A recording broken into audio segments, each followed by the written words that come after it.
que nos acompañan el doctor Mario SECCARECCIA de la Universidad de Ottawa en Ontario, Canadá. También el doctor WESLEY Marshall de la Universidad Autónoma Metropolitana, Unidad IZTAPALAPA de la Ciudad de México, y la doctora CLAUDIA Maya del Centro de Investigaciones sobre América del Norte del CISAN de la UNAM y organizadora de este evento. Escucharemos las presentaciones de cada uno de los ponentes y posteriormente tendremos una serie de preguntas y respuestas. Asimismo, contamos con traducción simultánea que pueden recibir a través de sus receptores. Antes de iniciar, le damos la voz a la doctora CLAUDIA Maya, quien dará un mensaje de bienvenida y nos hablará sobre la relevancia de los temas a tratar en esta mesa de discusión y análisis. Bueno, pues buenos días, sean todos bienvenidos. Me da mucho gusto verlos en este espacio. Quiero antes que nada dar las gracias a la directora de esta institución, la maestra Silvia Núñez, quien muy pues amablemente nos ha brindado este espacio y nos ha conseguido su confianza para llevar a cabo este evento. Ella no puede estar aquí en la inauguración porque tiene consejo técnico, pero también quiero agradecer tanto a la Secretaría Técnica como a la Secretaría Académica en proporcionarnos todo el apoyo logístico. Lo han hecho bastante bien y la muestra es que tenemos casa llena, y lo cual me da mucho gusto. Bueno, pues en esta ocasión estamos aquí con el doctor SECCARECCIA y con el doctor WESLEY Marshall.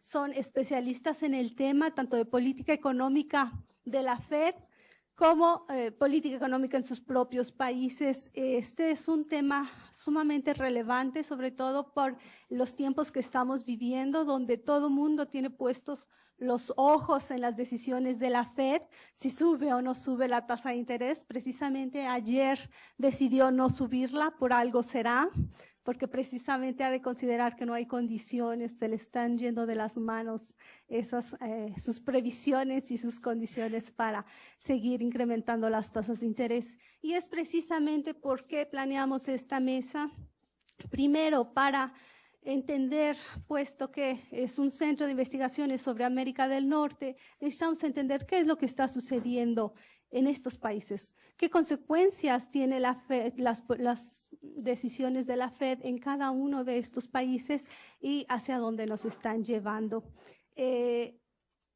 No en vano invitamos, considero yo, a los expertos en este tema.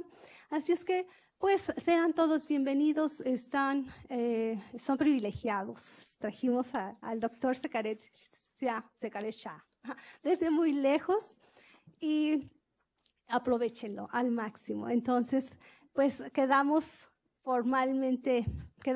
inaugurados. Inauguro en este momento el seminario y damos la palabra al doctor SECCARECCIA, como tengas tú. Sí, bueno, enseguida escucharemos la presentación del doctor Mario SECCARECCIA, quien disertará la ponencia Understanding the Nature of U.S. Monetary Policy Since the Financial Crisis and Its Implications. El doctor Mario SECCARECCIA es profesor de tiempo completo del Departamento de Economía de la Universidad de Ottawa, Canadá, desde 1978. Ha impartido las materias de macroeconomía, teoría monetaria, economía laboral, historia del pensamiento económico e historia económica, entre otras. Su obra académica en estas áreas es muy extensa, habiendo publicado más de 100 artículos en revistas especializadas reconocidas y capítulos en libros de editorial de reconocido prestigio. Es autor y coautor de más de una docena de libros y ha orquestado más de 35 ediciones en revistas especializadas e interdisciplinarias con una clara línea hacia la política económica. El doctor SECCARECCIA ha sido profesor visitante en varias universidades francesas y en México, tales como la Universidad de Borgoña, Universidad de Grenoble y la Universidad de París Sur, y en la Universidad Nacional Autónoma de México. Actualmente es el editor del International Journal of Political Economy. Adelante, doctor.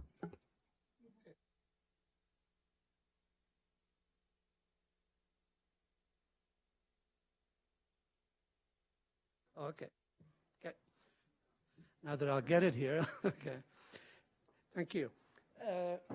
Let me begin here by mentioning that when Claudia invited me to intervene on a round table, okay, actually, I don't think I'll need this here. When she invited me,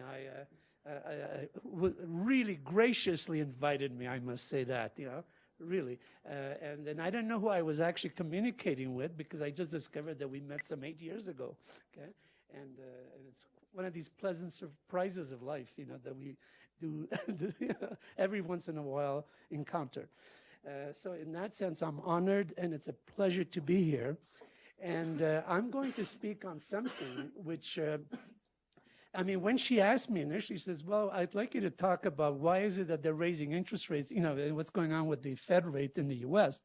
But I said, okay, I mean, if I'm going to do that, I'm going to have to say something about, you know, the whole context in which all of these things have been happening, and all of them have been happening since the financial crisis, okay? So what I will do here, in essence, is to provide, and I hope it will be as pedagogical and easy as possible to understand, okay? Because I did take some time to reflect on this, and I do want to begin here by contextualizing this. I mean, you know, we talk about central bank behavior here, central bank policies. We have to not only look at the institutions more specifically, as I will show you in a minute, but also we have to know that they are guided by certain literally laws here and that are in place here that determine what is the goal that they should pursue, okay? What should it be that they must achieve, so to speak? Now, obviously, you could just imagine that they're often very general terms, but still they're important. And if you look at the United States as you compare it to Canada, which is what I did here right now, the central bank, you know, the U.S., the Federal Reserve now, is guided by a specific law, okay, that is in place. In fact, it was enacted in 1978, okay? And this law, called the Humphrey-Hawkins Full Employment Act, okay, basically defines what should be those goals that the Fed should be, should be achieving. And specifically, it has what we sometimes refer to as a dual mandate. Now, this is important because if you look at many countries today, there are about 30 of them, including Canada, okay, they are doing inflation targeting. In other words, they are focused on one goal, essentially, which is to, you know, to deal with inflation, to reach some sort of elusive level of 2% inflation rate or whatever, okay? But in the case of the United States, it still has a dual mandate. In Canada, it's ironic because we have in the preamble to the Bank of Canada Act of 1934, it has a multi-goal kind of mandate, but as we're going to see here, in the case of Canada, they went one route in the early 1990s, which is to say, yes, of course, there are other goals, but we're going to focus on one. And through an act of parliament, basically, as we'll see, every 5 years, they renew the actual mandate in the sense of what should be the inflation target. Okay? So this is done regularly every 5 years, and I attended some of them myself because they have these kind of, what do you call them, in these meetings where they invite experts, quote unquote, here to debate these issues, even though they couldn't care less what we say, needless to say here, but at least we go through this sort of exercise every once in a while. Now, the dual mandate here of the Fed is of course, it's very important, but at the same time, ever since the 1970s, it has, and many economists say that, you know, if you read the literature on that, will say that the Fed had been already at what they call an implicit inflation targeter, okay, literally since the late 70s under, you know, Paul Volcker. So this is not new. But what happened, of course, is that in January of 2012, the Bernanke and the FMOC, which is the Federal Open Market Committee, judged that they will now explicitly focus on an inflation target.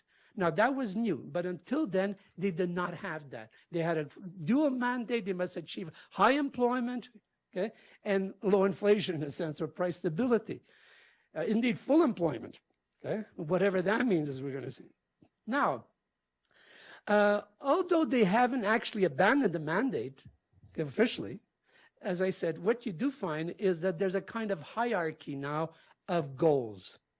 The big one on top is like a pyramid, think of it, okay? On top is inflation now that you have to deal with. And then you go down, and if these are also, which is very similar to what we have in Canada in that sense, okay? Except that there's no act of parliament here. This is simply a decision by a committee, okay, of the Fed. And now, how do they actually conduct this policy? Well, they basically follow certain rules based on an assumption about what in economics we call the transmission mechanism, meaning how changes in a certain variable that they control. In this case, we shall see it's the federal funds rate, okay? And then what will be the implications of that change in that variable on various, ultimately, what are their targets, which would be some inflation target at the end. All central banks, whether they are implicit or explicit inflation targeters, follow that. I listed it there, but I'm just going to show it to you diagrammatically, okay, because you could see it better there, okay? And what they have is that they got some inflation target in their head, let's say, okay, whatever it is, let's say in Bernanke, or in our case, in the Bank of Canada, anywhere, okay? Bank of England, actually, our former governor of the Bank of Canada is now governor of the Bank of England, so it's kind of, they seem to be moving about there, okay? They have some inflation target, which is, in this case, of course, is that 2%, okay? And then, of course, what happens here is that they will then set this Fed rate, okay, as you could, well, I can't show it here, but if you look at on the other extreme, say there's the target Fed rate that they wish to achieve, okay, that would then have impact on the whole array of interest rates in the economy, okay, because they tend to move in tandem. Now, not exactly proportionally. It depends on the term structure and all kinds of other factors there, but they do move in tandem. So, for instance, when the Fed rate, or in Canada, the overnight rate changes, you're going to have it impacting on all kinds of things, mortgage rates, et cetera, as well, okay? But it also could impact on the exchange rate. Now, this is more important in Canada, where we have a floating exchange rate. In the U.S., I mean, it's a reserve currency, so it's a little bit different, okay? But nonetheless, it is a floating vis-a-vis the euro or whatever, okay? And again, it could impact on that. I mean, if they raise interest rates, it will impact because of capital flows here that might be attracted as a result of these changes in interest rates. Now, all of these, whether it be through the impact that they have on the various interest rates, which then impact on consumption, investment decisions. They could impact on exports or net exports and all that, okay? That will impact on overall demand in the economy in some way, what we call aggregate demand in economics. And that, in turn, then leads to impacts on output and employment, and ultimately, somehow, miraculously, also on the inflation rate. Okay? So that's the actual mechanism that they have in their head. Now, they're also affected, in this case, of course, they have forecasts of the future inflation, and that also is incorporated in their decision, the feedback rule, as to what will be the new interest rates that they will set all the time. So one is the current inflation, so think of it today, but also they have forecasts about the future, so that preemptively they wish to somehow impact on future inflation rates as well, by looking at certain variables like employment growth, what they call output gaps, etc. Okay? Now, what are the implications now of this kind of anti-inflation policies? Well, as I've mentioned here, in fact, as I said, it started much earlier. I mean, inflation targeting officially, it starts in the early 1990s with New Zealand. Canada was in February of 1991. And then you had a whole bunch of other countries like, Spain even, but you had Australia, England, et cetera, in the early 1990s. All of them began inflation targeting. The U.S. never followed that route initially, okay? But as I said, implicitly, they've been doing that, and so was Canada at the time, doing implicit inflation kind of targeting, if you want to call it that, meaning that they were obsessed and concerned primarily about the inflation rate, okay? And of course, this had a certain impact now on interest rates in the economy, particularly when the inflation goes up, or they think it's going to go up, they're going to raise that interest rates. We call the nominal interest rates, whatever it is. Let's say it's 2% or 5%, whatever it might be. They raise it. And then, of course, given the inflation rate now, they also are able to impact on what we call real or inflation-adjusted interest rates, okay? Just to be clear, when you deduct the inflation rate against that nominal rate, we'll get something they call the real rate of interest, okay? Or the inflation-adjusted one. And they will tend to go up in order to slow down the economy to such an extent as to be able to slow down the inflation rate as well. And of course, by so doing all that, it has a secondary effect. And since the 1970s, what it's been doing is that it tends to stabilize those real rates at a relatively high level. And I have some data here for you. Now, there are some exceptions we're going to see starting in 2008. We're going to see the break here. But I have some data just to show you representing the two countries. And I have here the bank rate, which is one of the, it's comparable with what is the discount rate in the U.S. And since you don't have series going too far back, I looked at these here going back to right after the Second World War, literally. Okay? And if you look at those, you could see again, if you look at the first column there, you could see that, for instance, in Canada is a good example there, real interest rates after inflation, okay, were very low, let's say, okay? But the variability, the variance was large, okay? Then as you go on, okay, starting in the mid-1970s, for instance, in Canada in the mid-1970s, the Bank of Canada we called it monetarist, okay? Now, we're going to see what that is later because we're going to get to this quantitative easing. But they started doing that, and what it did is it jacked up real interest rates now, okay, to a much higher level. Look at that. It was like in Canada, for instance, it was 0.08. It jumped to 3.76, okay? And the variance now collapsed, went down. And even more so during the official period of inflation targeting from 1991 until the financial crisis, 2008. Right? If you look at that again, and the same thing pretty much in the U.S. Okay? Now, if you look at after that, which is now the big, you see what the heck happened there? It turned negative and also very stable.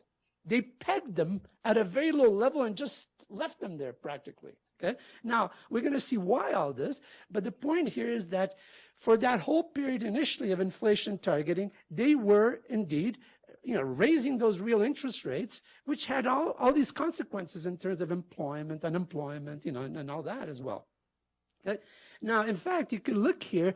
I have some graphs here just to show you this again. And if you look at, I have the movement of the inflation rate, which is in red, and the blue one, which is the federal funds rate, the nominal one, just the actual one, okay, which is the one that they target, that they use to focus on. And if you look at it, it came way down from the 1980s, okay? And then it pretty much stabilized until when? Again, 2008 there, when it just collapsed and it stuck at the bottom there at zero practically, as you could see, okay? But if you do this now, but the inflation rate, though, did not change that much, which is interesting. So there's something cooking here, okay? But if you look at it in terms of the real now, the nominal versus the real rate, the inflation rate, you could see right away that it becomes very negative in 2008, 2009, 2010, especially there. And 11 actually a bit bottom. Now it's been going up, but not because they're raising interest rates, because the inflation rate has gone so low, okay, that is out of control. Basically, it could become a deflation. Okay? And this is why, and we'll see the consequences of this, okay, after 2008. Okay? Now, this is then what brings us directly, this is the context. Now, it brings us directly to what was the impact of the financial crisis now on U.S. monetary policy. Okay? Well, obviously, what they did is that they very quickly, okay, they slashed interest rates, okay, as we saw, okay, but also, okay, they tried some other new instruments, quote unquote, and they referred to these as, what is the term they use there? The non-conventional monetary policy or unconventional monetary policy. Now, that, for a person like me and some of us who are old enough to remember this, it sounds ridiculous that they call that unconventional monetary policy. Because in fact, as we're going to see, it harps back to the way they were doing this in the 1970s, for instance, you know, at the time when they were trying to control base money, they call it. Now, we're going to see what this is here in a minute. But the point is that this idea that somehow this was unconventional is a little bit of a misnomer here. I would say it's very conventional in a sense. In fact, even more conventional than what they were doing. But we'll see why it is a problem, okay? Now, but in fact, in the late 70s and early 80s, Paul Volcker was trying to target these reserves at the time, okay, in order to be able to control the money supply in those days, which is exactly monetarism, okay, Milton Friedman, if you wish, okay? And guess what they were trying to do with quantitative easing now? This is the new vocabulary at the time, okay, in 2009, which is quantitative easing. Now, what they wanted to do was to increase the number of reserves, increase the liquidity within the banking system, so that this somehow would get the banks to lend more money because they have the reserves in the system. But the problem is that it's not something that works that way, you know, economically.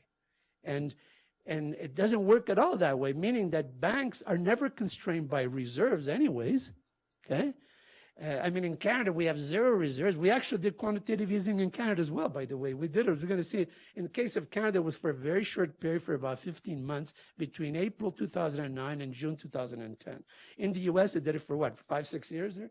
Okay, until just last year. And this, of course, is now important because why did they do this? Well, the storyline goes, as I said, the theory is all mixed up there. Okay, it's not correct. But they acted on this theory, okay? And why did they act on this? Is because they were desperate already then, okay?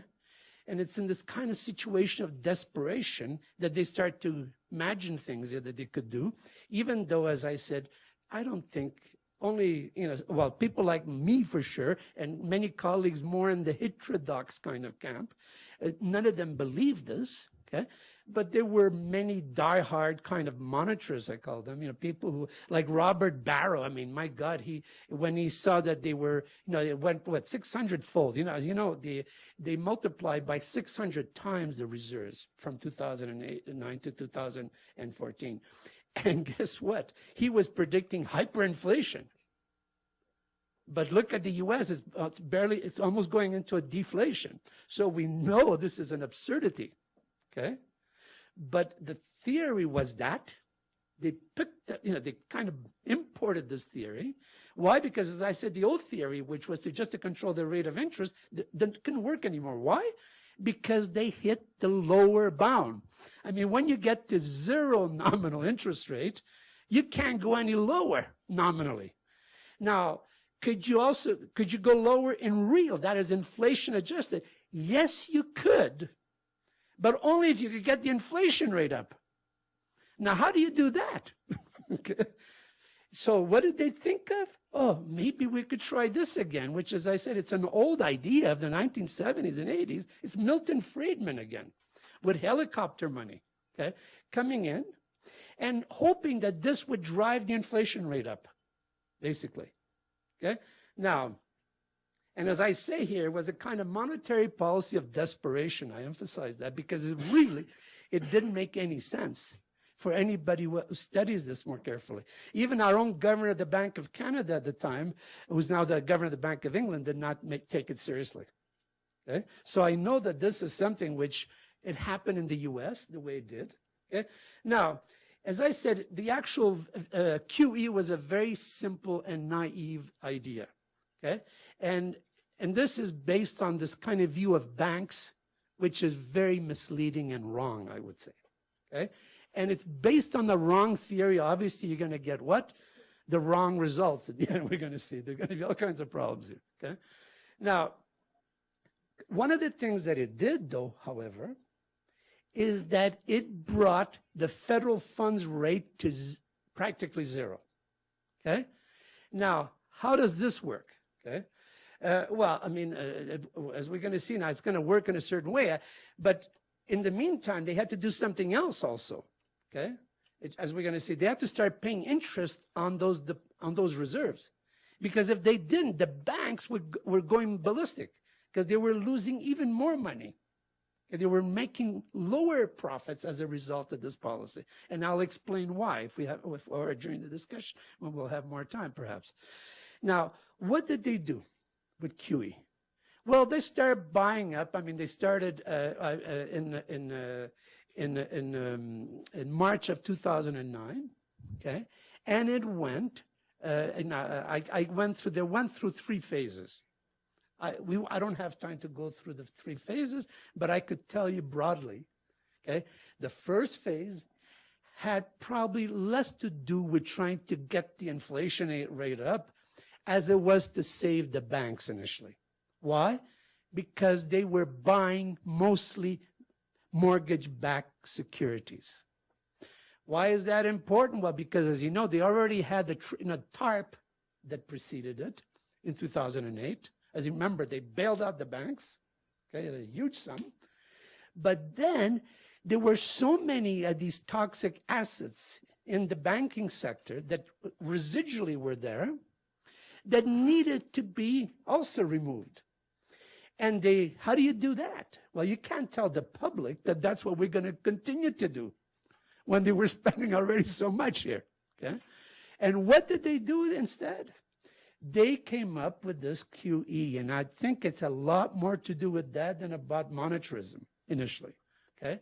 But that's exactly what they did. So the first phase was simply bailing out further the banks. That's what I think it is. It was almost like an extension of TARP at the time. And then, of course, they had to also argue that, well, we got to do more than just toxic assets here, okay?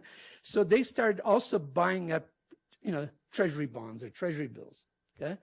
And of course, the idea behind that is if you buy up these assets, okay, then you create liquidity in the system. And as I said, the theory was that somehow this is going to spread into more lending and therefore ultimately in higher inflation rates, okay? But as I said, it doesn't work that way. But they went through 3 phases of that. But what it did, of course, is that it right away brought the interest rates down to 0, okay? Now, I'll tell you what, I'm going to show you a little institutional structure here. Take 2 minutes to mention this. I don't know how much time I have, but I certainly, okay. But I'm going to initially go through this here, is that in Canada, which is on the right here of your screen, is the way in which we have the system in place, and it's a very simple system, okay? In Canada, the central bank controls there's a target rate, which is the overnight rate, it's called, okay? And it's an interbank rate for funds, okay? So when in the clearance, the banks, as you know, I make a check out to you, and your bank, in turn, then gets is in a surplus position. Well, my bank is going to be in a deficit position. But in the overall, it's got to be 0. So when you sum everything up, right, it was what I have, the LVTS balances. That means large value transfer system, which is basically in the clearance, how these balance. So they have to be 0 at the end, unless it's the central bank that creates excess reserves, in a sense, or what we call excess settlement balances. Okay, so in our case, it's very simple, and they have a target rate and they reach it. It's right at the midpoint between the bank rate, it's called, and what they pay on deposits. What they pay on deposits, for instance, I give you the numbers for today, literally, this month, which is 0.25 they pay on deposits, and they've been doing that since for 25 or more years now. And then you got the bank rate, which is 0.75. And they want the banks to negotiate and agree at the midpoint, which is 0.5, and they get it all the time. It's rare that there's even a marginal thing, okay?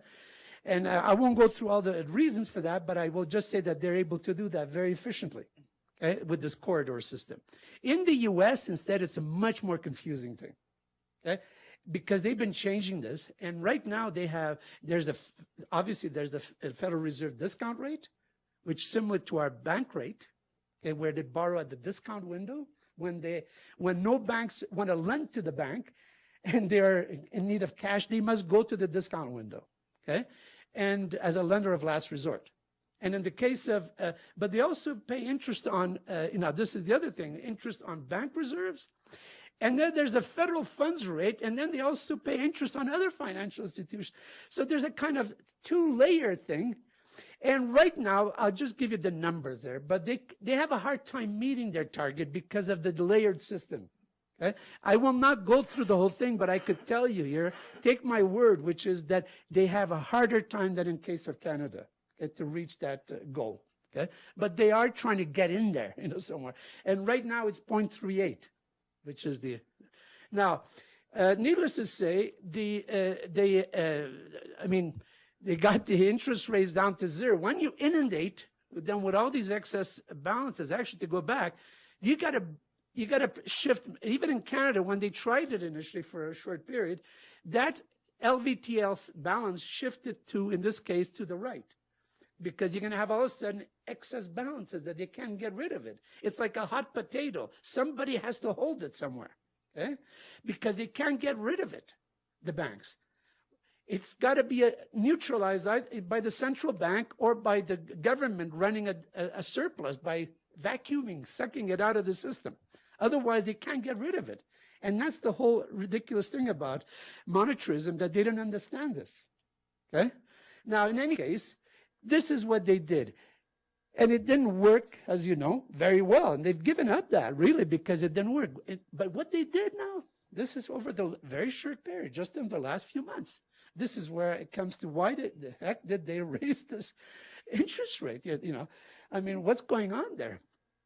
Well, it's because they believe, okay, that they imported another one of these, what you call it here, they pulled out of the monetarist textbooks here almost, another concept, okay? And it's called the real rate of interest. Now, we mentioned that already. And as I said before, the real rate of interest is simply the nominal rate, the money rate, whatever it is, minus the inflation rate, okay? But especially the expected inflation rate, which is important, as we're going to see, okay?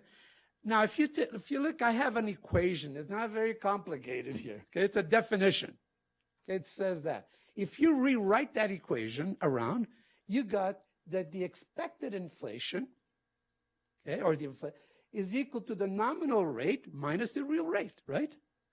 So guess what? They had this bright idea, maybe, again, out of desperation, okay?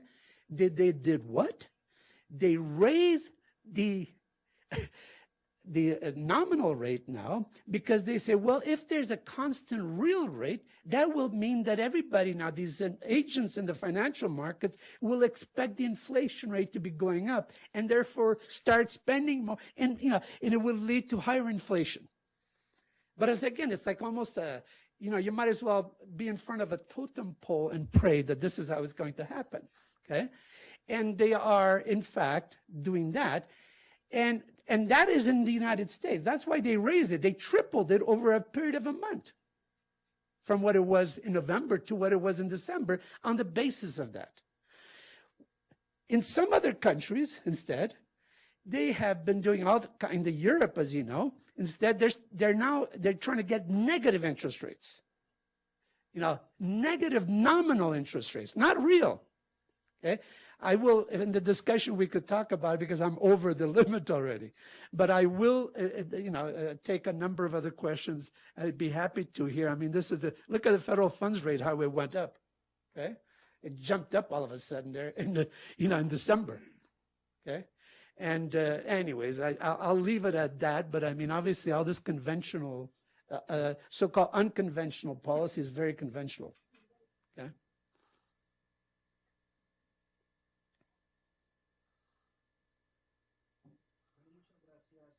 Muchas gracias al doctor SECCARECCIA por esta interesante presentación sobre los efectos de la Fed en Canadá, en América del Norte. Y bueno, ahora escucharemos al doctor Wesley Marshall, quien nos hablará sobre la Fed y su disposición de política económica, efectos para Estados Unidos. Específicamente su ponencia se titula La política monetaria de Estados Unidos hoy. El doctor Wesley Marshall es licenciado en Ciencias Políticas por el College of William and Mary del estado de Virginia en Estados Unidos.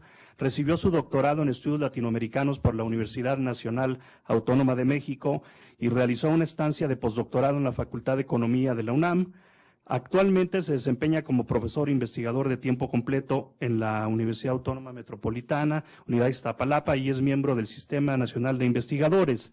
Asimismo, es miembro del Consejo Editorial de la revista Hola Financiera y responsable del Centro de Estudios Financieros y Económicos de Norteamérica. El doctor Wesley ha participado en varias conferencias nacionales e internacionales y ha publicado artículos en revistas especializadas y en libros colectivos. Es autor, por ejemplo, del libro México desbancado, causas y consecuencias de la pérdida de la banca nacional, publicado en el año 2011. Adelante. Thank you very much. I'm very appreciative for the opportunity to be with all of you today.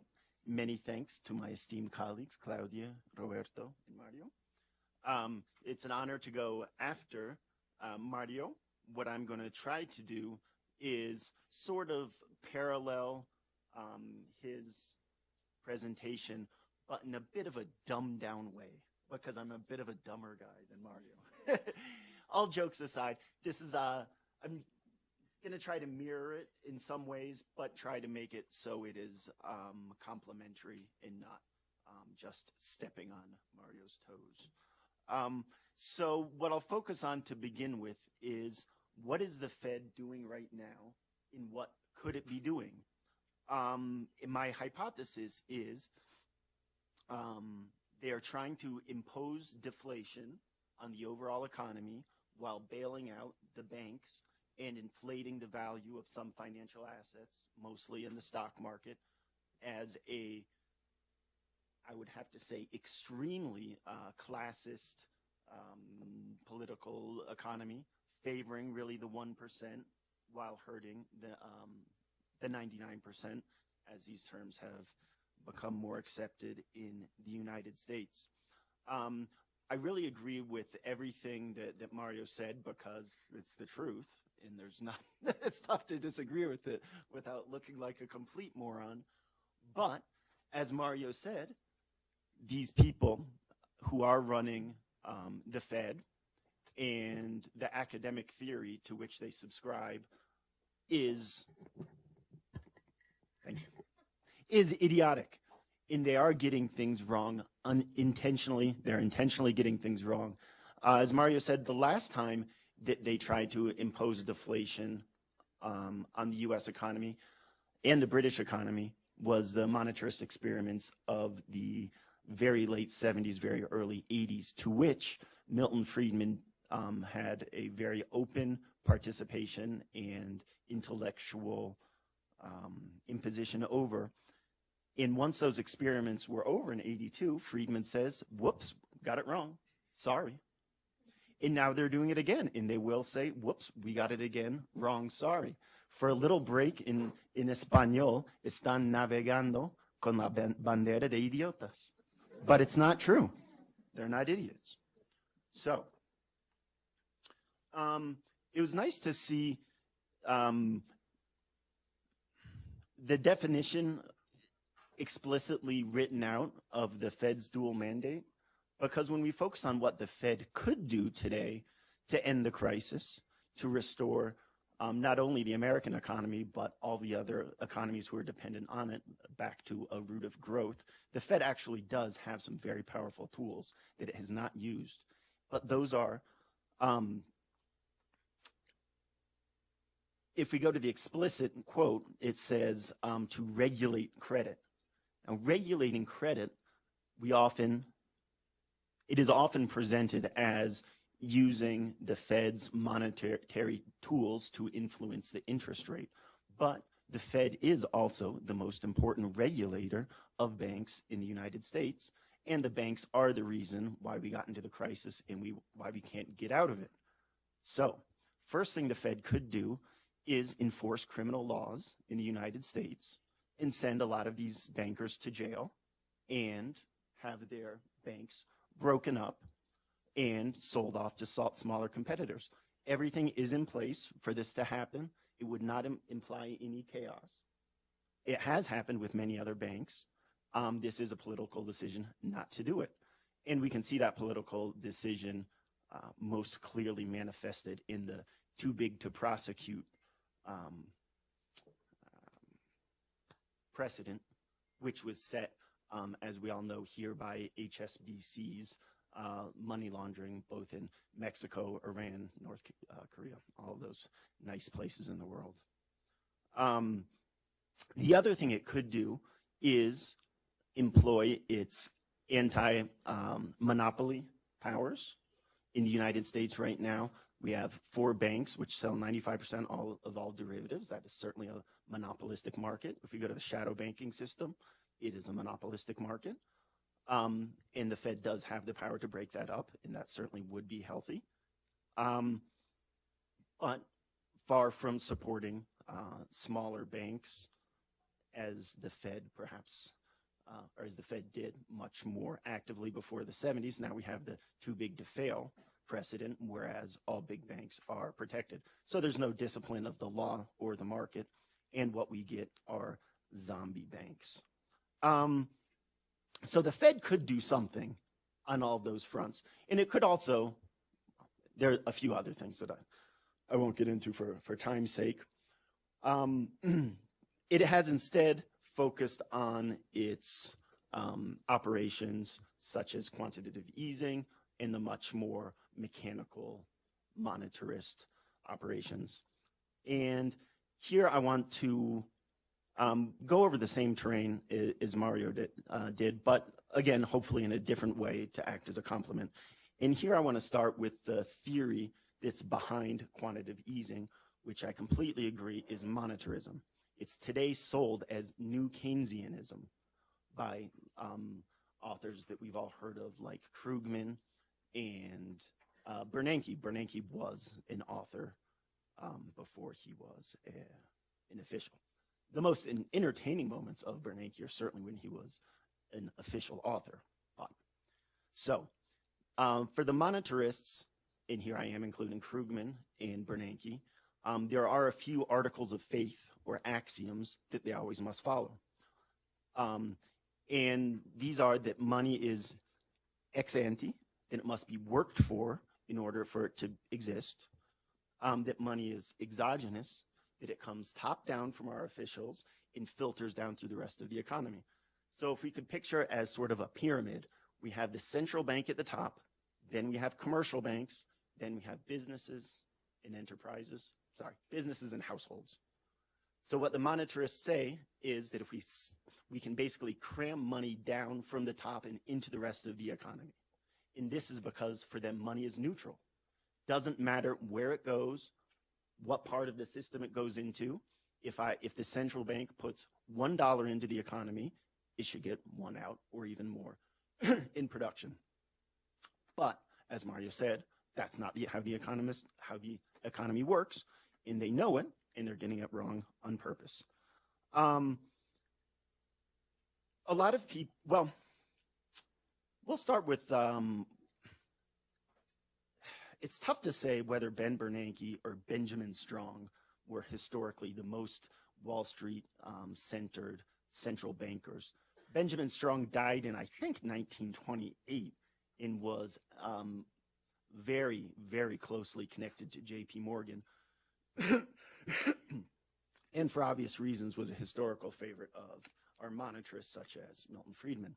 And Milton Friedman loves his saying that if any crisis comes, we'll just flood the street with money. This is similar to Friedman and then Bernanke's we'll just drop a bunch of money out of a helicopter.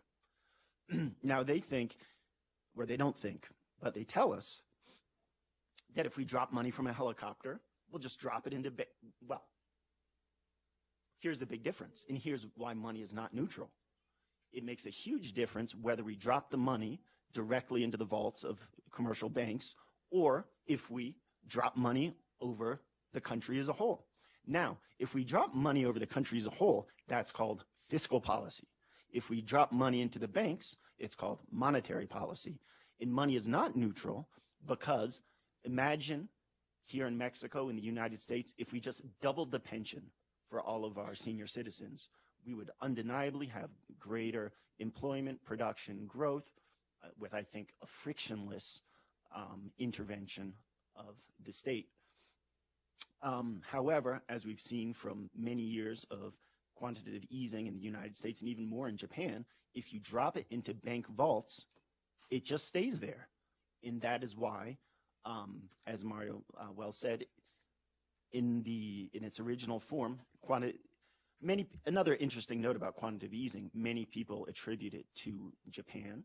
However, the Fed did undergo a period of quantitative easing in the early 30s, and as Milton Friedman wrote about in his book Monetary History, it didn't work for the same reason it's not working today. So there's certainly precedent for it not to work, and again,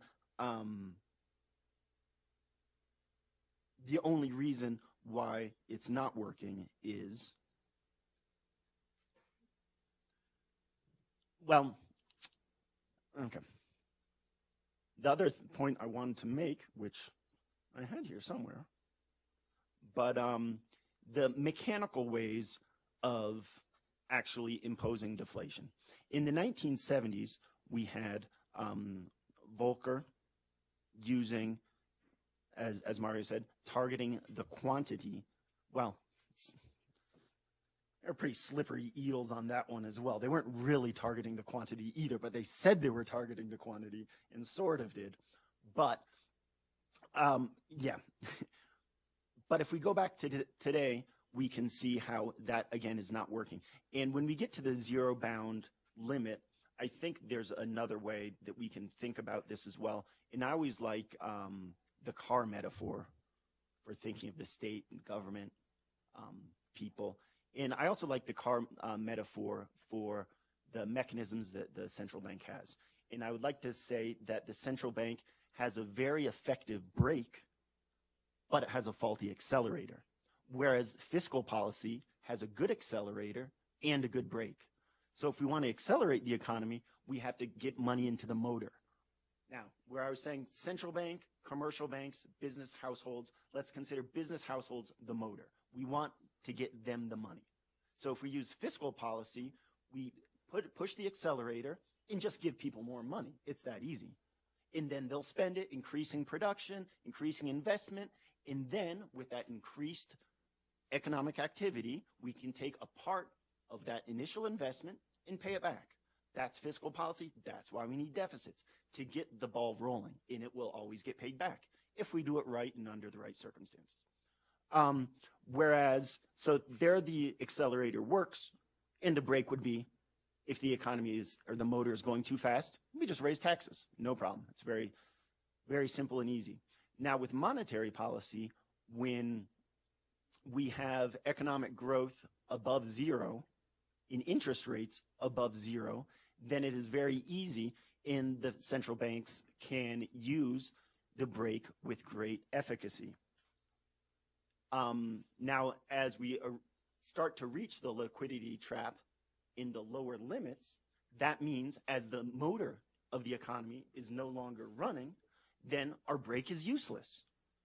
And so when we see Krugman and other clowns like him saying we need fiscal policy, and Krugman says this explicitly, we only need fiscal policy to get the motor going so that the brake can work again, so that monetary policy can be king again. So he's not actually advocating fiscal policy, he's advocating fiscal policy just for a second, just to tap the accelerator, to get the central bank back on its throne and to be able to use its brake better. Now, when it tries to use its accelerator, when it tries to get the motor going, that's when we see the pushing on the string phenomenon, which is to say how banks really work when society, when the motor wants more money, then they ask the commercial banks for more money, then the federal bank, the central bank says, sure, it accommodates all monetary growth. So what we really need is, well, they're getting it completely wrong. They say the banks will have to lend out this money because they have it, but that's not how banks work. They're private companies that will make loans if it benefits them or not. So the only way they can make loans is if the motor in itself is working. So when they try to push that money down into the banks, we can see it on a graph. It's pushing on a string, which is to say our monetary systems are not bidirectional. You can pull something with a string with great efficacy, but you can't push something with a string, and you can't push money down into the system. So we could either call it pushing on the string, or in the motor terms, they're just flooding the engine because the accelerator is not connected to the engine. It has to go through the antechamber of the banks, and that's where all the money stays. So you could to bail out the banks, make stupid claims of how the economy works, say, oops, we got it wrong yet again, and what are the results? Imposing deflation on the majority of the people while bailing out the banks, their political allies, and people who depend on financial assets for their wealth. So I think that kind of closes the circle. Thank you for your attention. Muchas gracias. Muchas gracias al doctor Wesley por esta presentación sobre las características y los efectos de la política monetaria aplicada en Estados Unidos. Y enseguida escucharemos a la doctora Claudia Maya, de aquí del CISAN, quien nos disertará esta ponencia titulada La Fed, su política monetaria y efectos para México. Claudia Maya es doctora en Economía por la UNAM, maestra en Economía por la Universidad de Missouri, Kansas City, y maestra en Finanzas por la Facultad de Contaduría y Administración de la Universidad Nacional Autónoma de México. La doctora Maya es autora de diversos artículos y capítulos en libros publicados en México y en el extranjero. Además, ha participado en diversos coloquios y seminarios nacionales e internacionales. Actualmente, la doctora Maya se desempeña como investigadora del CISAN y es profesora de la Facultad de Ciencias Políticas y Sociales de la UNAM. Sus líneas de investigación se orientan hacia el estudio de la economía internacional, en particular los cambios en el sistema financiero de América del Norte. Muchas gracias. Bueno, yo voy a dar la ponencia en español para alivio de muchos y mío. Así es que mi papel aquí es precisamente aterrizar y traducir un poco lo que hemos escuchado con estas dos magníficas presentaciones anteriores, sobre todo porque la audiencia es variada y mis alumnos de ciencias políticas estamos viendo estas cosas, entonces tratar de aterrizar un poco más lo que hemos escuchado en estas dos sesiones previas y obviamente, como hemos visto, cada quien ha hablado un poco de lo que han sido estas políticas de la Fed en Canadá, los resultados que han tenido en Canadá, en Estados Unidos, y bueno, obviamente, ahí yo tocaré el caso de México y un poco lo que está pasando también en los mercados emergentes. Entonces, pues mi ponencia hace referencia a la Fed y su política monetaria, efectos para México. Mi objetivo es analizar un poco las políticas monetarias adoptadas por la Fed a partir de su surgimiento en la gran crisis y su impacto en México. Entonces tenemos que estas decisiones que adopte la Fed o que ha adoptado la Fed tienen repercusiones directas y adversas en economías emergentes, particularmente las más endeudadas, con créditos en dólares y en los mercados financieros internacionales. Entonces, la relevancia de estas decisiones radica en la aceptación que tiene el dólar a nivel mundial como principal moneda de transacciones comerciales y financieras. Un poco lo que nos hablaba el doctor Wesley, cuando los bancos crean dinero, cuando la Fed pone o inyecta más liquidez en circulación, ¿qué efecto tiene ese aumento de la liquidez en países como México? Todos hemos escuchado acerca del retorno a esa normalidad que nos hablaba el doctor SECCARECCIA, de que la Fed por fin pondrá un límite a seguir bajando la tasa de interés, o sea, ya no podía bajarla más de 0, aunque sí hubiera podido haber tasas negativas. Entonces, este retorno a la normalidad y poner fin al taper tantarum, no sé cómo se pronuncia, es decir, un descenso en las compras mensuales de bonos y una futura elevación de la tasa de interés de los fondos federales que ha permanecido en el curso de la gran crisis a una tasa cercana a 0. Y aquí tengo la gráfica. ¿Cómo ha sido el comportamiento de la tasa de interés de los fondos federales? Y si vemos, en los años 80 alcanzó un nivel de 16%, luego baja un poco a 10%, hasta alcanzar un 3.02 en el 93, un 5.0 en el 2007-8 y después bajarla a 0. Más adelante vamos a ver o explicar qué han implicado esas alzas y bajas para economías como México. Tenemos entonces que la expectación no es irrelevante. La historia justifica los temores ante un cambio de la política económica de la Reserva Federal. La Fed ha decidido restringir su política monetaria, es decir, aumentar la tasa de interés 4 veces en las últimas 4 décadas. En cada una de estas ocasiones, la decisión desencadenó procesos que redujeron el empleo y la producción mucho más de lo que los analistas habían previsto inicialmente dentro y fuera de Estados Unidos.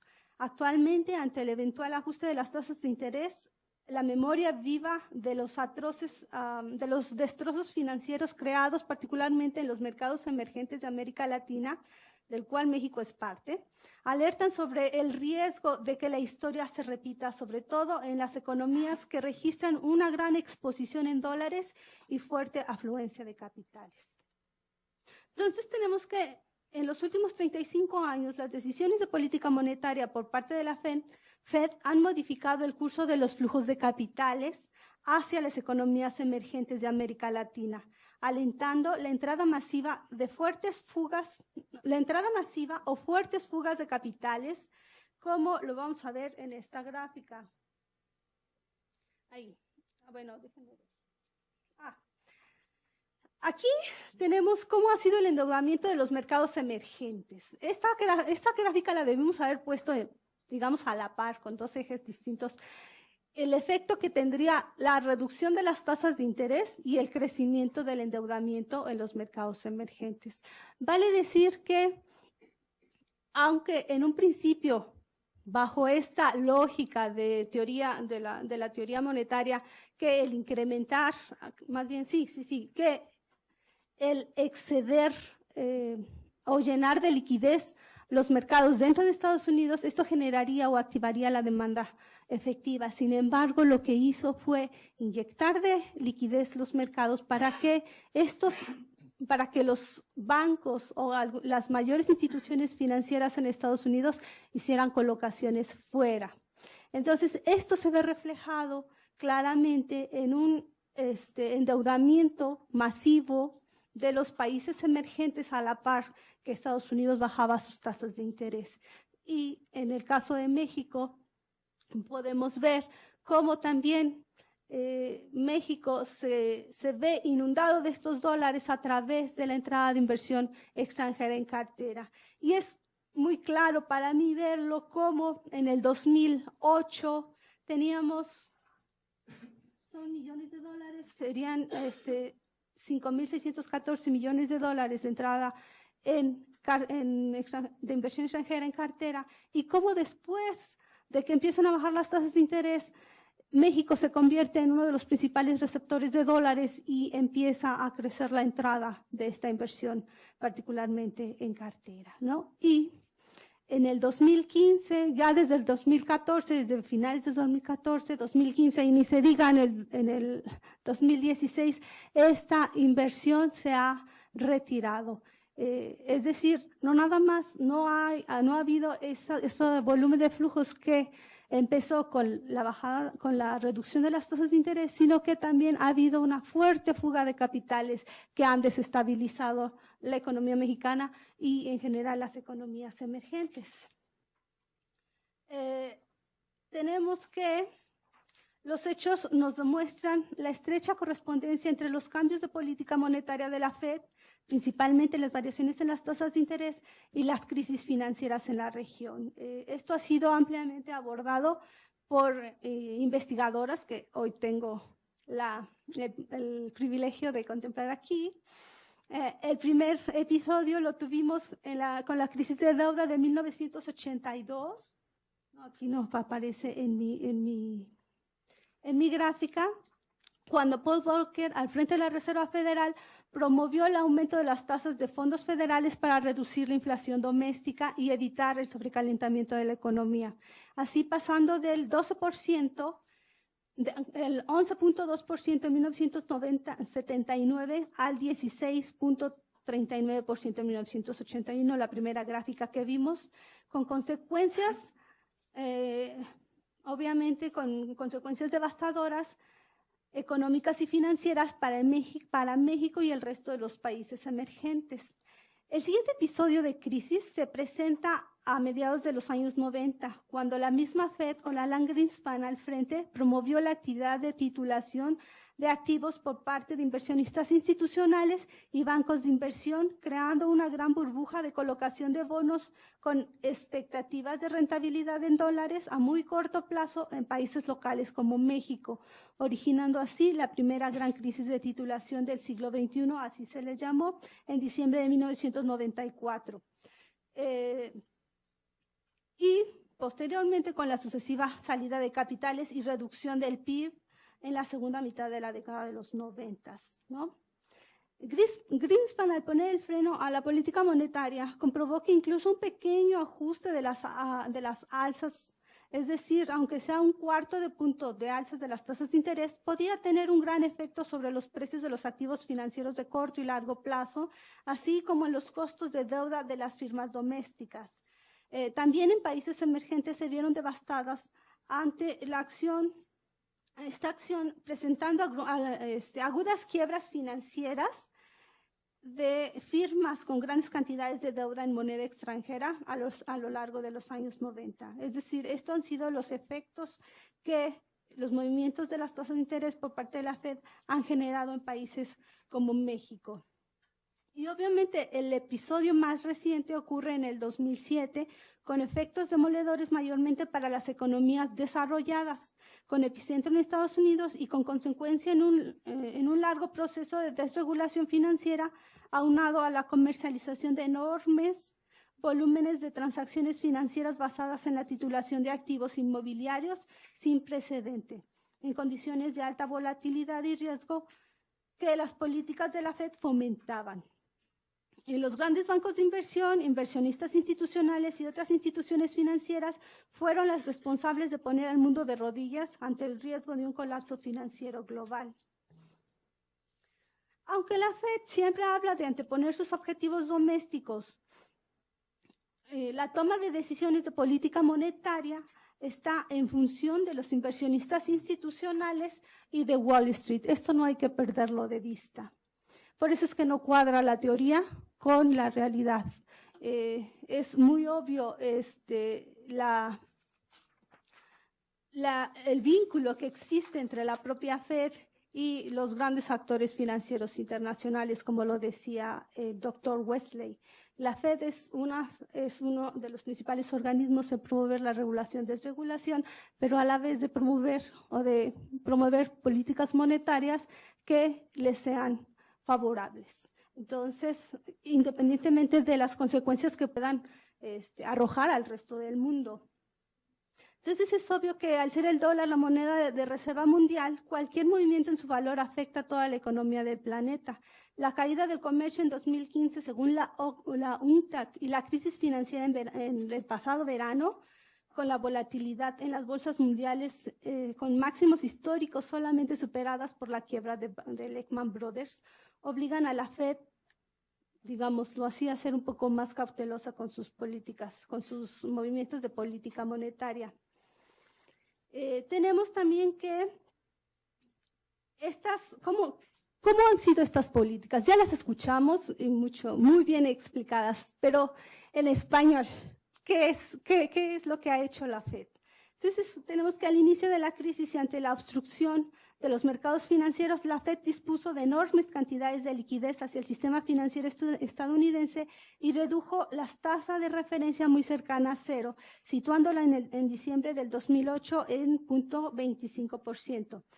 Además, las autoridades correspondientes pusieron en marcha distintos programas de rescate de las entidades financieras con riesgo y de quiebra o insolventes. Entonces, las medidas extraordinarias implementadas por la FED, extraordinarias, que ya vimos con el doctor SECCARECCIA, son muy ordinarias, fueron 3. La primera fue una inyección de liquidez o flexibilización cuantitativa, lo que aquí han llamado quantitative easing.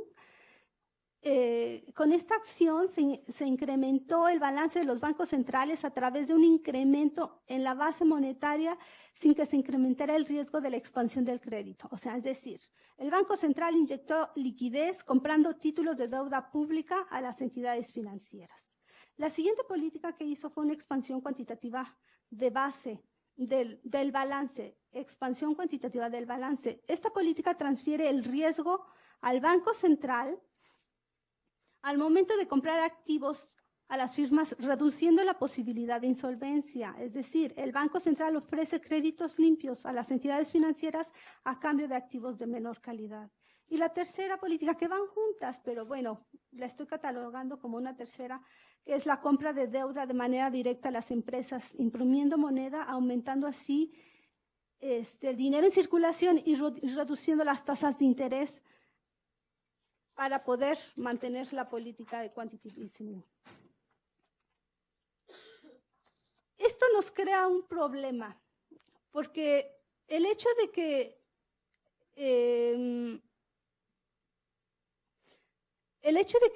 la FED haya inyectado grandes flujos de capital muestran que la propagación de grandes flujos de capitales procíclicos como resultado de la abundante inyección de liquidez se dirigieron hacia las economías emergentes. Al reducirse la tasa de interés, los tenedores de esa liquidez buscaron mayores rendimientos en otros mercados y en particular México para colocar sus capitales, dando paso a un acelerado proceso de carry trade transfronterizo. Esta estrategia consiste en emplear dinero prestado en dólares para fondear inversiones en activos más rentables en otras divisas y en otros mercados, tomando ventaja de las diferencias de tipo de cambio y de las tasas de interés, fomentando así la especulación apalancada, la creación de burbujas de activos financieros y la toma de riesgo por parte de las instituciones sin que los recursos se destinen a créditos para la actividad productiva. Entonces, tenemos qué consecuencias, digámoslo, más medibles, tangibles ha habido para el caso de México. Primero, tenemos una devaluación terrible, ¿no? Tenemos que en 1995 el peso por dólar eran 7.64 pesos por dólar, en el 2004 sube a 11.26, en el 2009 a 13.4 y para 2015 hay una devaluación casi del 30%, creo que hice ahí la cuenta.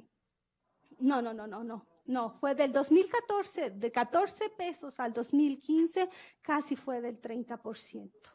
Entonces, esta es la primera consecuencia al haber una modificación de las políticas, es decir, cuando entran capitales mantienen un peso fuerte, un peso apreciado, pero en el momento de que salen los capitales, por la modificación de esta alza de las tasas de interés, nos tumban la moneda. En el crecimiento del PIB ha sido también una variable muy afectada por estas decisiones de política, como lo podemos ver en el 82, con la primera crisis de deuda, se nos cae el PIB.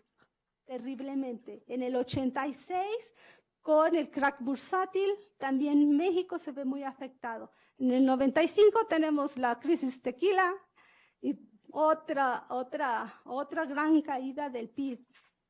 Estos son datos de la UNCTAD y los tomé de la UNCTAD porque los oficiales a veces son más maquillados. Creo que esta fuente es más realista en este sentido. Y no me dieron datos para el 16 y para el 15 y 16, pero como vemos la línea de tendencia va hacia la reducción del PIB como consecuencia directa de estos cambios de política. Creo que ya vimos el crecimiento del endeudamiento en dólares en los países desarrollados y México no es la excepción.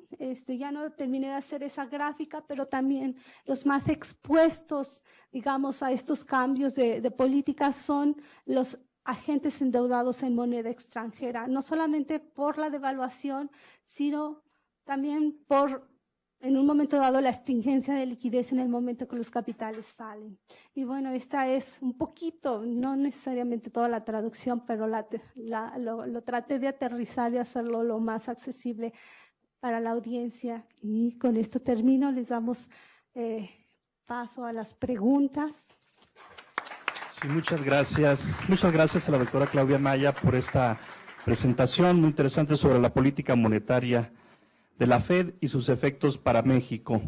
Y bueno, pues hemos escuchado a 3 expertos en política monetaria en América del Norte. Muchas cuestiones han quedado dilucidadas, pero también quedan por ahí algunas dudas. Y enseguida pasamos a la ronda de preguntas y respuestas. La audiencia tiene la palabra. Vamos a escoger 3 preguntas y pasaremos a escuchar las respuestas de los ponentes. Adelante.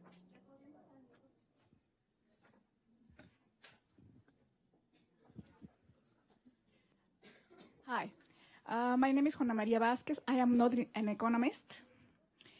And the question I have, well, I want to say that everything was really clear from from the 3 persons that are in the table. And I have 2 questions. One, at the beginning of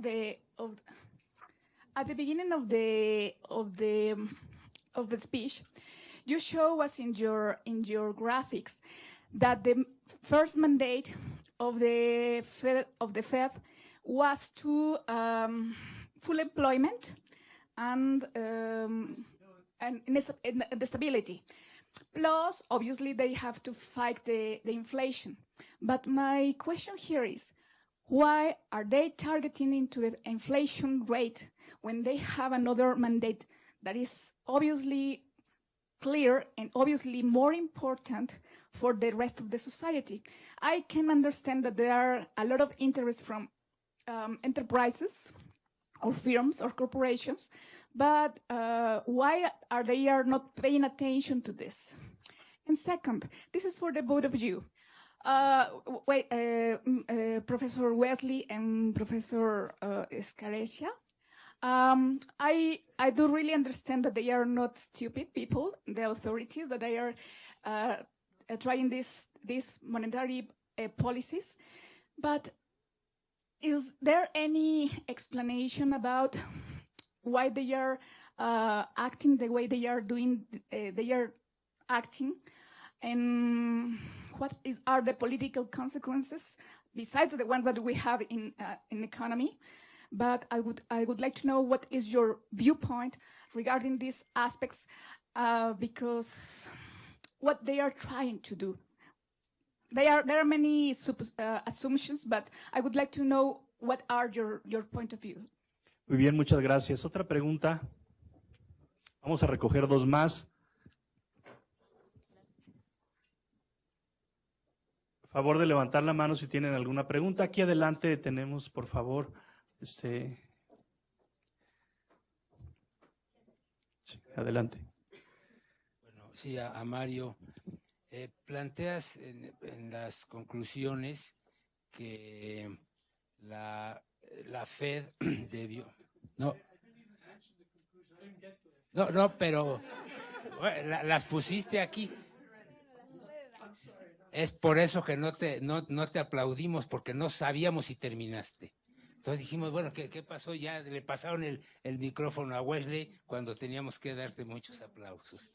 Pero en las conclusiones que de alguna manera están incluidas en lo que es, pero están, por supuesto, que las escribiste en la gráfica que pones, en el slide que pones, que la Fed que una opción que tenía la Fed era, en vez de rescatar los bancos, ellos mismos prestar a los que tienen los problemas de los mortgage, ¿cómo le llaman? Hipotecas estas tóxicas, ¿no? La pregunta, no se discutió, me parecía, y además que porque el gobierno de Estados Unidos también iba a ganar mucho, y entonces si quiebran los bancos, bueno, vienen buenos bancos. No se discutió eso. ¿Por qué no pasó? No se discutió en el gobierno de Canadá o de Estados Unidos estas medidas para que eso sí iba a salvar de la crisis, porque de la crisis todavía no salimos, ¿no? Me quedé con esta, ¿y qué pasó?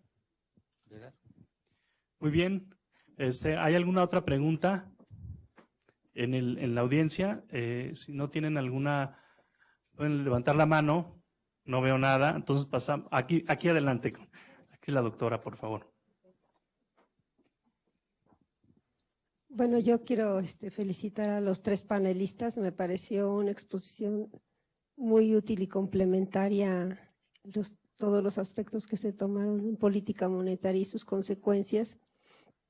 A mí me parece muy importante la participación de Claudia, viendo el tema de cuáles son las consecuencias de esta política monetaria sobre las economías emergentes y especialmente sobre México, porque, bueno, como que la historia se repite, pareciera que la historia se repite con muchas diferencias, ¿no?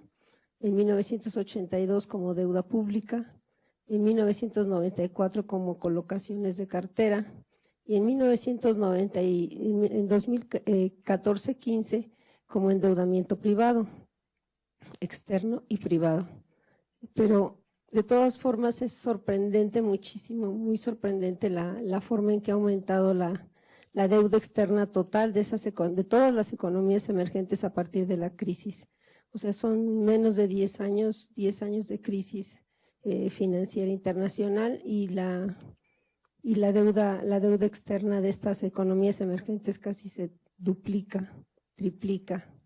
Entonces, a mí me gustaría que Claudia pudiera un poco abundar más en ese tema del endeudamiento de las economías emergentes y especialmente de México, porque no sé si ya vamos a decir que ya pasaron todas las consecuencias de ese momento, o si todavía estamos en el curso de vivir las consecuencias de ese endeudamiento, de ese sobreendeudamiento externo. Gracias. Muy bien, muchas gracias. Aquí cerramos la ronda de preguntas y le damos la voz a los ponentes. Si les parece, contestamos en el orden de la presentación. Okay, thank you for the questions. Actually, could I ask if you could put my conclusion on the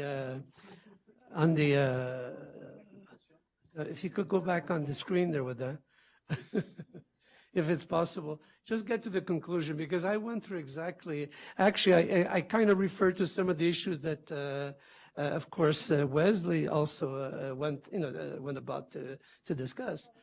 But I'll start with the first question. I don't know who it is there, but I would like to get to the lady there. I would like to answer your question, which is, of course,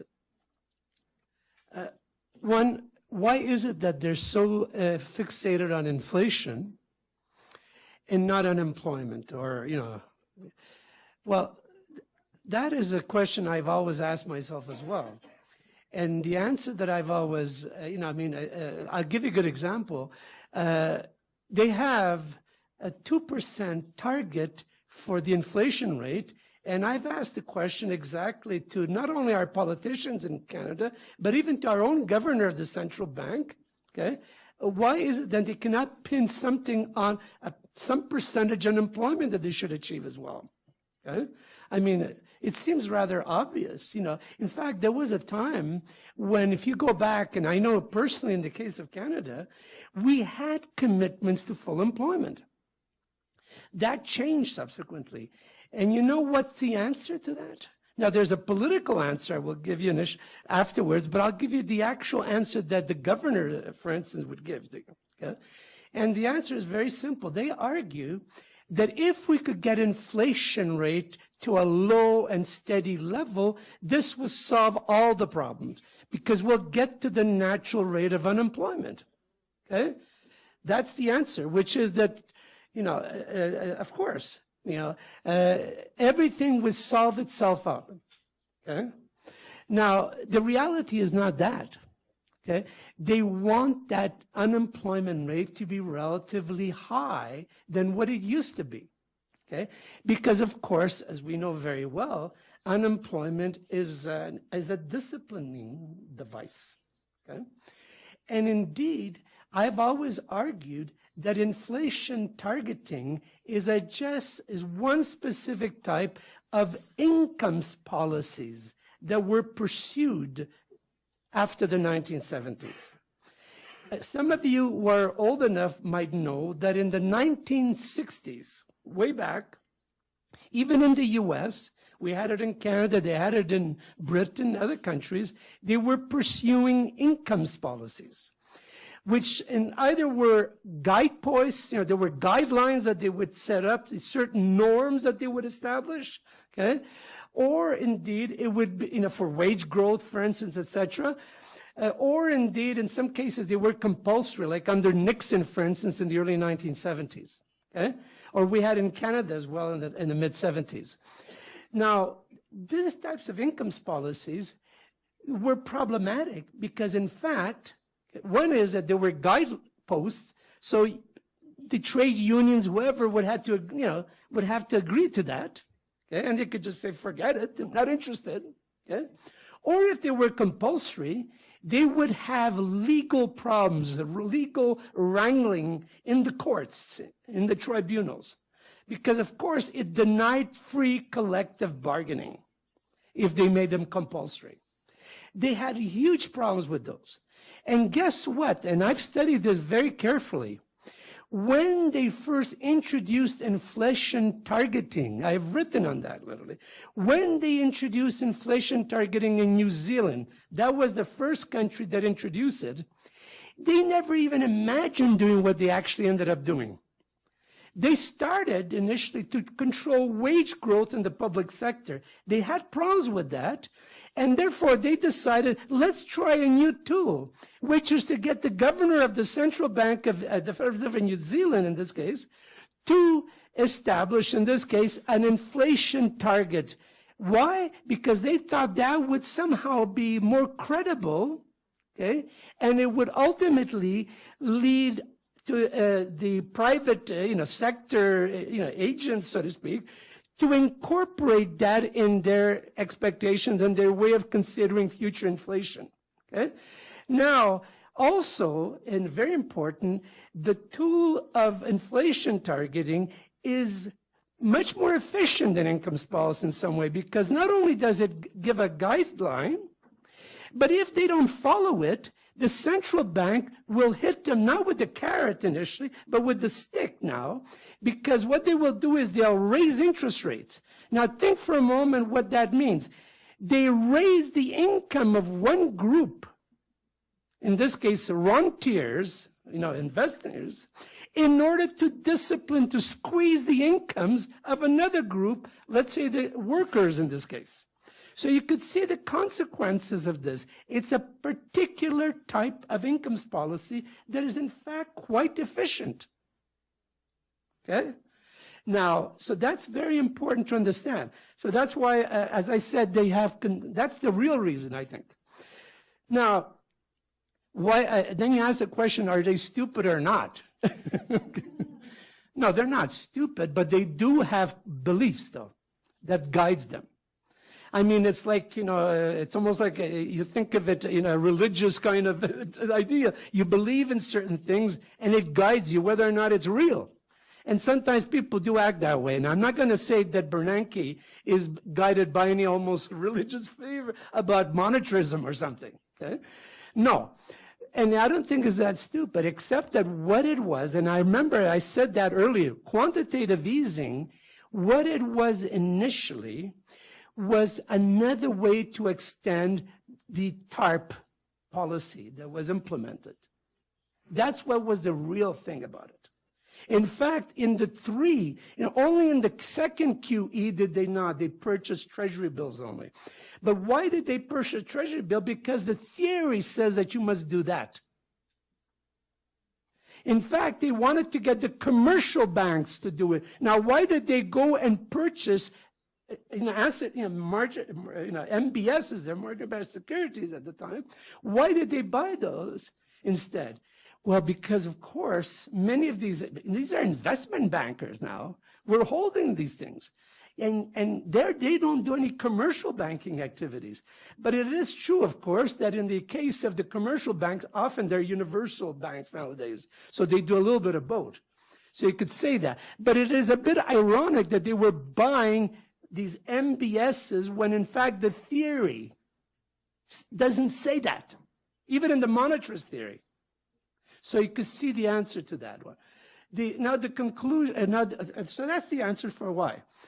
And obviously they're trying these other tricks in the belief that maybe, and also they have to show that they're doing something. Because of course, after all, if the central bank says that we can't do anything, why in the world do we have them there in the first place? Okay? So that could be a question that I think any legitimate, a question out there would be exactly that, if they would agree to saying that we can't do anything at all. So they're coming up with all these little things out of the hat. There's these rabbits there in order to try to show ultimately that they're trying something. I mean, in the U.S., they're raising interest rates. In Europe, they're getting them in negative nominal terms. So obviously, somebody's not using the same script book. Okay? And there are problems there. Now, we could get into that as well. But I do want to get to the concluding remarks. Could you please go on to the last one there? Okay. Yeah. I'd like to, well, not read the whole thing literally, but I refer to Jeremy Corbyn because last summer I was one of those who signed a petition in support of his policies. Not because I think he has great policies, by the way, but I thought he needed to be defended, okay, at the time.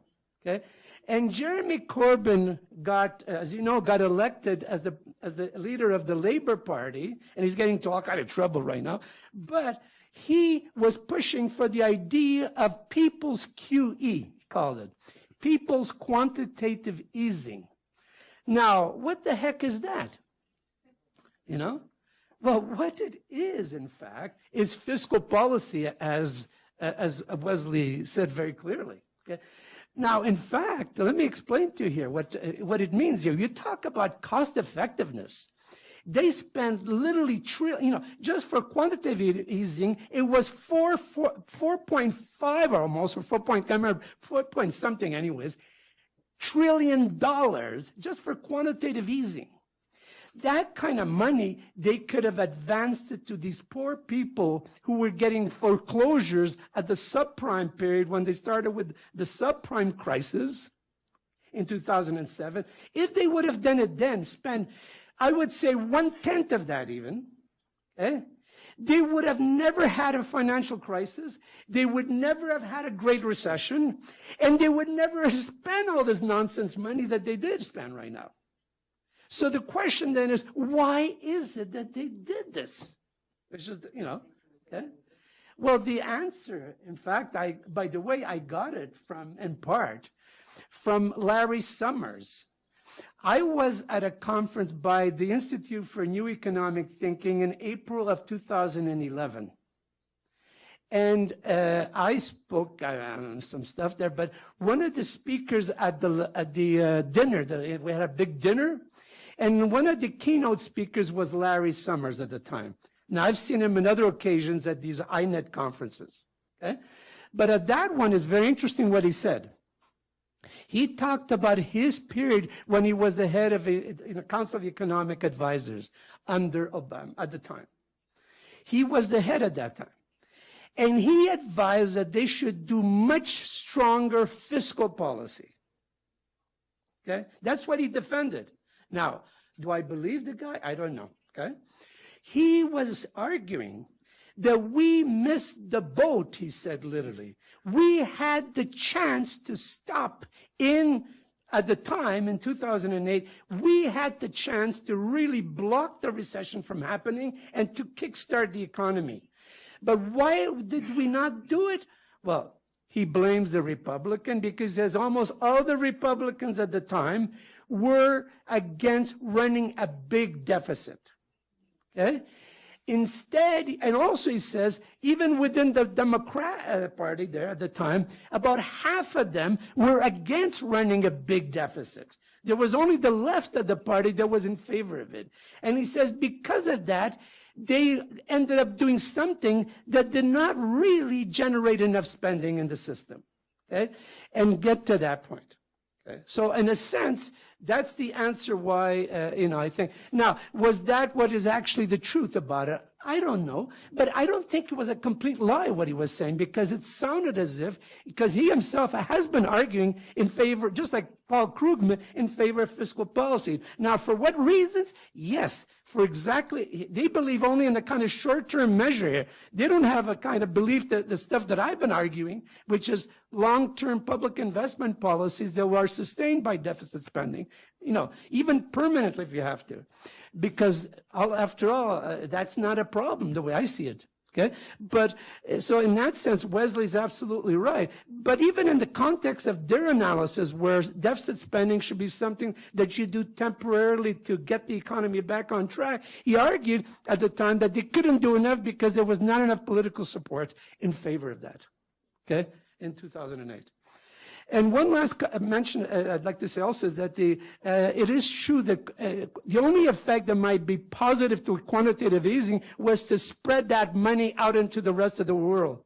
Okay, which is, I think she did mention, Claudia mentioned very well, with all the kind of weird consequences on these flows, over time. Okay. Okay, sorry. Bueno, escuchamos, muchas gracias, doctor. Escuchamos ahora enseguida al doctor Wesley Marshall. Thank you. I'm only going to try to answer the why question. And I will do it the same as Mario does with the fundamental political arguments. Once again, I hope my vision is a little bit different. I hope it's complementary. I certainly agree with everything that Mario said. I think the biggest lie in economics is its basic definition that we get from a lot of people. Economics is the study of how societies distribute their scarce resources. Money's not scarce. That's the big lie. As the U.S. bailout proved, as societies, money is not scarce. We can have as much money as we want to do whatever we want. So the only question is, how are we going to use our money? Now, in our modern societies, we have basically three institutions that create money out of nothing. Central banks, treasuries, Hacienda here, and private banks. Now, as we have seen by the behavior of our global private banks, they are monopolists. They want, does a monopoly want? They want to control the price of what they sell. What's a bank monopoly? Controlling all money. Now, what's the competition for the private monopoly over money? The public monopoly over money. That's why we see neoliberalism's deep hatred of all states, because it's competition for them. So now I think we get to the core political breakdown of what we want from our societies. If we want economic democracy, where we choose what we want money to be spent on, or if we want to live in technocratic paternalisms, where our terrible governments basically act like a drunk stepfather and beat us and take everything we want and give us nothing we want. So that would be my argument on that one. Thank you. Doctora Claudia Maya. Sí, voy a tratar de contestarla muy, muy breve. porque efectivamente, como la doctora Correa mencionaba, ha habido distintas crisis con distintas características a lo largo de estos 30, 40, 35 años. Sin embargo, creo que ahora hay una distintiva muy particular. El problema de la crisis en sí se está cambiando de los países centrales, ahora se está volteando hacia los países emergentes. Es decir, la bomba de tiempo que empezó en los mismos países desarrollados, los peligros se están trasladando a los mercados emergentes a través de la deuda, porque hay un agente muy particular y relativamente nuevo llamado shadow banks, que son los que están en parte vinculados con esa creciente deuda desmesurada en estos pocos años y que tienen efectos aún más devastadores por estar tan ocultos, por estar tan desregulados y por ser los mismos que crearon la crisis financiera en Estados Unidos. Ahora están teniendo, se están trasladando, digámoslo así, por la misma condiciones que los países emergentes le están ofreciendo. Y esta gráfica que yo presentaba no contenía a China, o sea, no representaba todos los países emergentes como tales. Si hubiéramos puesto China, esa gráfica se dispara. Entonces, intuyo que es otro tipo de endeudamiento donde la securitización está muy envuelta, pero ahora dirigida por los shadow banks. Eso es hasta ahorita donde puedo alcanzar a ver y dónde está mi investigación. Deme unos meses más, sí. En la siguiente mesa les platico el resto de la historia. Muchas gracias por haber venido. Muchas gracias por estar aquí. Excelentes participaciones. No se olviden mañana. ¿Tenemos tiempo todavía? Ya no. Sí. ¿Sí? Hay más preguntas antes. Otra pregunta, Es que si no cerramos aquí. El orden se me va. Si no hay otra pregunta, entonces agradecemos su presencia en esta mesa de discusión, la FED y sus disposiciones de política económica, efectos para América del Norte, y los esperamos mañana. Mañana el curso especial.